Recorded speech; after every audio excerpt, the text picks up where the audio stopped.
ఉయ్యూరులో వీరమ్మ తిరునాళ్లు ఈ నెల 8వ తేదీ నుంచి ప్రారంభం కానున్నాయి. తెలుగు రాష్ట్రాల్లో అత్యంత ప్రాముఖ్యత సంతరించుకున్న వీరమ్మ తిరునాళ్లు ఏటా భీష్మ ఏకాదశి నాడు ప్రారంభమై 15 రోజుల పాటు అత్యంత వైభవపేతంగా జరుగుతాయి. తిరునాళ్లకు 2 రాష్ట్రాల నుంచి వేలాదిగా భక్తులు తరలివచ్చి అమ్మవారిని దర్శించుకొని మొక్కులు తెచ్చుకుంటారు.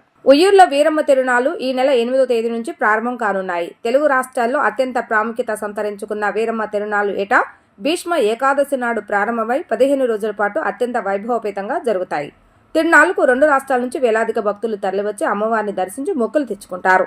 రావిచెట్టు సెంటర్ సమీపాన మెట్టినింటి నుంచి శనివారం రాత్రి బయలుదేరిన అమ్మవారు వేలాది మంది భక్తులు ఎదురుగుండా దీపాలు అందుకుంటూ తిరుగుండ దీపాలు భక్తులు వెంటరాగా ఊరంతా ఊరేగి ఆదివారం సాయంత్రం ప్రధాన సెంటర్ సమీపంలో గల ఉయ్యాల స్తంభాల వద్ద ఉయ్యాలలూగి ప్రధాన రహదారి పక్కన ఉన్న ఆలయానికి చేరుకొని తిరునాళ్లకు వచ్చే భక్తులకు దర్శనమిస్తారు. 15 రోజుల పాటు వైభవంగా జరిగే తిరునాళ్లకు పెద్ద ఎత్తున భక్తులు తరలి రానున్నారు. ఈ మేరకు అధికారులు ఆలయ కమిటీ తగు ఏర్పాట్లు చేస్తున్నారు.